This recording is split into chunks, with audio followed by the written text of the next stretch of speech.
Hello guys, welcome to my channel. कैसे हो आप सब?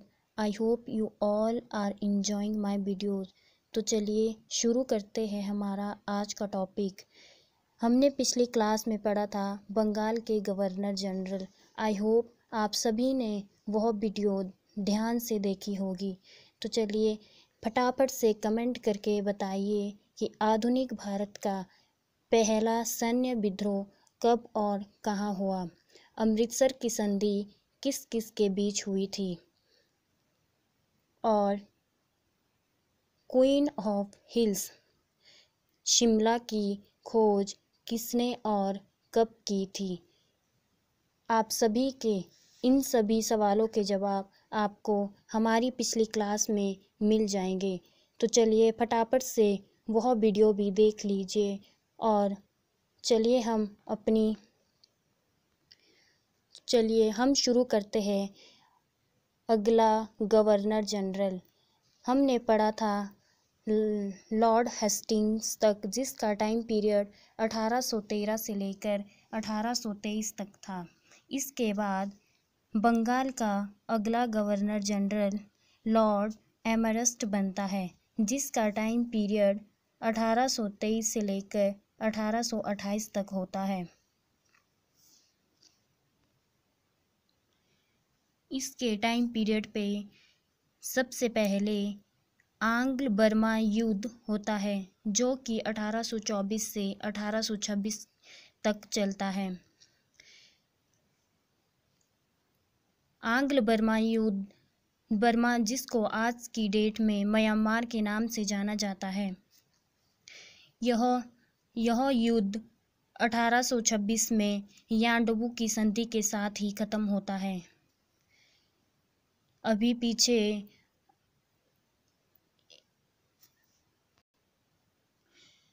पीजीटी के एक क्वेश्चन पेपर में पूछा गया था कि यांडबू की संधि कब और किस किस के बीच हुई थी। तो यह आपका 1826 में अंग्रेज वर्सेस बर्मा के बीच हुई थी।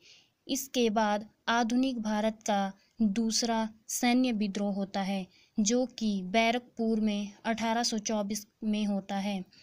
आधुनिक भारत का पहला सैन्य विद्रोह हमने पढ़ा था बार्लो और बेल्लोर, यानी सर जॉर्ज बार्लो के टाइम पीरियड में 1806 को बेल्लोर में हुआ था। इसके बाद बंगाल का अंतिम governor general Lord William Bentinck बनता है, जिसका टाइम पीरियड 1828 से लेकर 1833 तक होता है। उसके बाद वह संपूर्ण भारत का गवर्नर जनरल बनाया जाता है, जो कि आपका 1833 से लेकर 35 तक रहता है। तो बंगाल का अंतिम governor general Lord William Bentinck कहलाता है। इसी के टाइम पीरियड में 1828 में ब्रह्म समाज की स्थापना होती है, जो कि आपका राजा राम मोहन राय द्वारा की जाती है। राजा राम मोहन राय इसे पुनर्जागरण का जनक माना जाता है और इसके साथ ही भारतीय प्रेस का अग्रदूत भी इसे माना जाता है। राजा राम मोहन राय को ही ब्रिटिश भारत में का पहला विद्वान भी माना जाता है। इसकी कुछ एक पत्रिकाएं हैं, जैसे संवाद कौमुदी, जो कि 1821 में पब्लिश हुई थी और यह आपका बंगाली भाषा में लिखी गई है। इसके बाद अगली पत्रिका मिराद उल अखबार, जो कि फारसी में लिखी गई है और यह 1822 में पब्लिश हुई है। इन पत्रिकाओं के बारे में कई बारी पेपर में पूछा गया है कि ये पत्रिकाएं कब पब्लिश हुई या फिर ये पत्रिकाएं किसके द्वारा लिखी गई हैं। इसकी एक फेमस बुक है प्रिसेप्ट्स ऑफ जीसस। यह किताब राजा राम मोहन राय द्वारा लिखी गई है। राजा राम मोहन राय को राजा की उपाधि किसने दी? तो यह आपका राजा राम मोहन राय को राजा की उपाधि अकबर द्वितीय ने दी थी।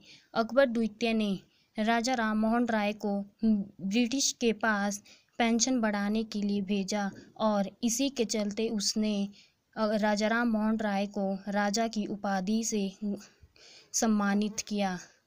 तो अब आप सोच रहे होंगे कि अकबर द्वितीय कौन था। तो अकबर द्वितीय अकबर शाह द्वितीय यानी अंतिम द्वितीय मुगल सम्राट शाह आलम द्वितीय के दूसरे पुत्र और बहादुर शाह जफर, जिनके बारे में हम सभी ने सुना है, उनके पिता थे।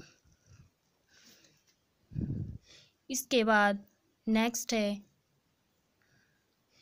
लॉर्ड विलियम बेंटिंक के टाइम पीरियड में ही सती प्रथा का अंत होता है, जो कि 4 दिसंबर 1829 को होता है अंडर सेक्शन 17 के अंतर्गत, और यह राजा राम मोहन रॉय द्वारा किया जाता है। तो सती प्रथा का अंत कब और किसने किया था? तो सती प्रथा का अंत 4 दिसंबर 1829 को राजा राम मोहन रॉय द्वारा किया गया, या फिर किस ब्रिटिश के द्वारा किया गया? तो वह आपका लॉर्ड विलियम बेंटिंक होगा।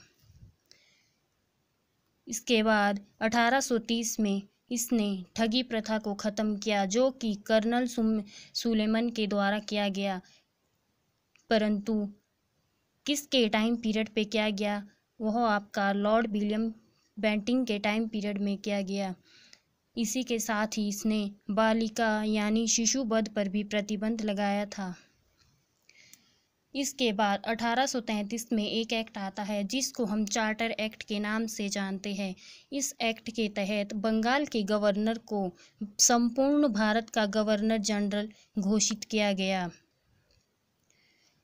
इसी एक्ट के तहत सरकारी सेवाओं में जो भी सरकारी सेवाओं में भेदभाव होता था, जैसे धर्म, रंग, जाति या फिर जन्म को लेकर, उन सभी को ख़त्म किया गया और योग्यता के अनुसार प्रतियोगिता होने लगी, और योग्यता को ही मानकर आगे सरकारी अफसर सरकारी नौकरियों के लिए भी योग्यता को ही मान्य रखा गया। इसके बाद 7 मार्च 1835 को ही भारत को अंग्रेजी शिक्षा का माध्यम बनाया गया। तो यहाँ से प्रश्न बनता है कि अंग्रेजी शिक्षा का माध्यम किसने, या फिर अंग्रेजी शिक्षा को किसने भारत में शुरू किया था? तो यह आपका लॉर्ड विलियम बेंटिंक ने 7 मार्च 1835 को लॉर्ड मैकाले की अनुशंसा पर शुरू किया था। इसके बाद है 1835 में एक कॉलेज की स्थापना की जाती है, जो कि आपका कलकत्ता में है, और यह एक मेडिकल कॉलेज। इसके बाद आता है चार्ल्स मेटकॉफ, जिसका टाइम पीरियड 1835 से 36 तक है। यह सिर्फ 1 साल तक ही भारत का गवर्नर जनरल बनता है, क्योंकि उसके बाद इसे हटाया जाता है। इसे हटाने का मेन कारण ये होता है कि ये एक एक्ट लाता है जिसको हम प्रेस एक्ट 1835 के नाम से जाना जाता है, और ये प्रेस पर लगे प्रतिबंध को हटाता है। हमने पीछे देखा था कि प्रेस पर प्रतिबंध किस गवर्नर जनरल ने लगाया था, तो वह आपका लॉर्ड वेलेस्ली ने लगाया था, परंतु यह मेटकॉफ उस प्रतिबंध को हटाता है। इसीलिए भारत में प्रेस का मुक्तिदाता चार्ल्स मेटकॉफ को माना जाता है, और इसी के चलते इसे हटाया जाता है। इसके बाद अगला गवर्नर जनरल ऑकलैंड बनता है, जो कि 1836 से लेकर 1842 तक आता है। इसके टाइम पीरियड में सबसे पहला आंग्ल अफ़गान युद्ध होता है, जो कि आपका 1839 to 42 के बीच होता है, जिसमें अंग्रेज़ों की हार होती है और अफ़गान युद्ध जीत जाता है। इसके बाद सरकारी स्कूलों में छात्रवृत्ति की शुरुआत होती है, जिसको हम आज की डेट में भी स्कॉलरशिप के नाम से जानते हैं। वही स्कॉलरशिप ऑकलैंड के टाइम पीरियड में शुरू हुई थी। नेक्स्ट है भारतीय विद्यार्थी यानी भारतीय विद्यार्थियों को डॉक्टरी की शिक्षा भी 1840 के बाद ही दी जाने लगी। MBBS हम सभी ने सुना है, एक मूवी भी देखी है मुन्ना भाई MBBS, तो यह वही MBBS है जिसकी शुरुआत ऑकलैंड के टाइम पीरियड में होती है और यह आपका 1840 में शुरू होती है। इसके बाद है लॉर्ड एलन बरो, जिसका टाइम पीरियड 1842 से लेके 1844 तक होता है। इसके काल को आक्रमणीयता का काल माना जाता है। अब यह आक्रमणीयता का काल इसे क्यों माना जाता है, क्योंकि इसके टाइम पीरियड में ही पहला आंग्ल अफगान युद्ध खत्म हुआ था। हमने अभी देखा था कि पहला आंग्ल अफगान युद्ध 1839 से लेकर 42 तक ऑकलैंड के टाइम पीरियड में हुआ था। यही युद्ध लॉर्ड एलन ब्रो के टाइम पीरियड में 1842 में ख़त्म होता है और इसके साथ ही सिंध को ब्रिटिश भारत में मिलाया जाता है। सिंध यानी जो भी आपका सिंध नदी के आसपास का क्षेत्र है वह सब ब्रिटिश भारत में मिलाया जाता है। और यह कब मिलाया जाता है, यह आपका 1843 में मिलाया जाता है। तो यहाँ से प्रश्न बनता है कि सिंध को ब्रिटिश भारत में कब मिलाया गया, तो यह आपका 1843 में मिलाया गया। इसके साथ ही लॉर्ड एलन बरो दास प्रथा का भी अंत करता है।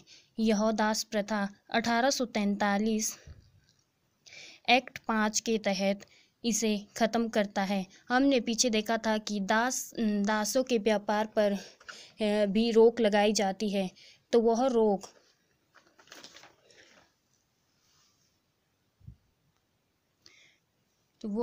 आपका 1789 में लॉर्ड कॉर्नवालिस द्वारा लगाई जाती है। परंतु कॉर्नवालिस द्वारा जो दासों का व्यापार होता था उस पर रोक लगाई जाती है, जबकि लॉर्ड एलन बरो ने दास प्रथा का ही अंत कर दिया। तो यहाँ से दो प्रश्न बनते हैं कि दासों के व्यापार पर किसने रोक लगाई थी और कब रोक लगाई थी, तो वह आपका 1789 में लॉर्ड कॉर्नवालिस ने लगाई थी। और इसके साथ ही कि सबसे पहले दास प्रथा का अंत किसने किया और किस एक्ट के तहत किया, तो वह आपका लॉर्ड एलन ब्रो ने 1833 के एक्ट 5 के तहत किया। इसके साथ ही जो हम संडे की छुट्टी मनाते हैं वह भी लॉर्ड एलन बरो के टाइम पीरियड में ही शुरू होती है। तो यहाँ से प्रश्न बनता है कि रविवार की छुट्टी किस गवर्नर जनरल के अंतर्गत शुरू हुई थी, तो वह आपका लॉर्ड एलन बरो के टाइम पीरियड में ही शुरू हुई थी। इसके बाद अगला गवर्नर जनरल है लॉर्ड हार्डिंग प्रथम, जिसका टाइम पीरियड 1844 से लेकर 1848 तक है। इसके टाइम पीरियड में पहला आंग्ल सिख युद्ध होता है जो कि आपका 1845 से लेकर 1846 तक होता है। और इसके साथ ही यह नर बलि प्रथा का भी अंत कर देता है कैम्पबेल की अनुशंसा पे। तो यहाँ से प्रश्न बनता है कि नर बलि प्रथा का अंत किसने किया था, तो वह आपका कैम्पबेल ने किया था। परंतु किसके टाइम पीरियड में किया था, तो वह आपका लॉर्ड हार्डिंग प्रथम के टाइम पीरियड में किया था। तो आज के लिए बस इतना ही। इसके बाद हम करेंगे लॉर्ड डलहौजी के बारे में। मुझे आशा है कि आप सभी को मेरी वीडियो अच्छी लगी हो, तो please like share and subscribe करना ना भूलिए।